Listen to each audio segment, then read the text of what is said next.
Hello mga kailaw ng tahanan, mga haligi ng tahanan. For today's vlog, I'm back.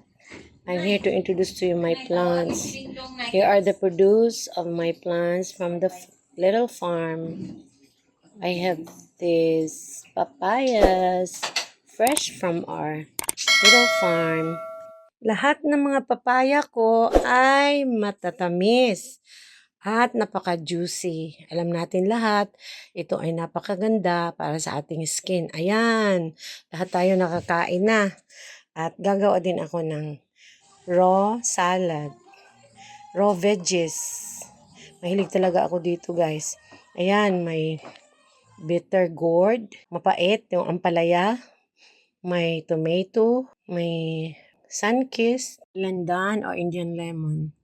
Para sa ating lemon, konting asim at matatamis din. So, sweet and sour. Konti. Yun na ang seasoning natin. At nilagyan ko rin ng ginger tea. May mga onions kasi raw salad. At ang last natin na i-mix ay radish. Ito ay napakaganda para sa ating kidney, guys.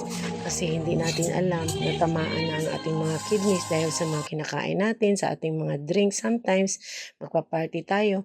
Kaya, mas maganda na meron tayong mga prevention or mismo ang ating pagkain ay cure na. Yun na ang medicine. Prevention is better than cure. So whether medicine, whether for cure, or whether for prevention, lahat na nandyan na. Kaya guys, imbitado kayo. Tikman natin to. Ang sarap-sarap nito, guys. Kahit bitter gourd, hindi mo na malasahan na mapait siya. Ayan, for the sake of health, kakain tayo ng mga ganito, raw veggies.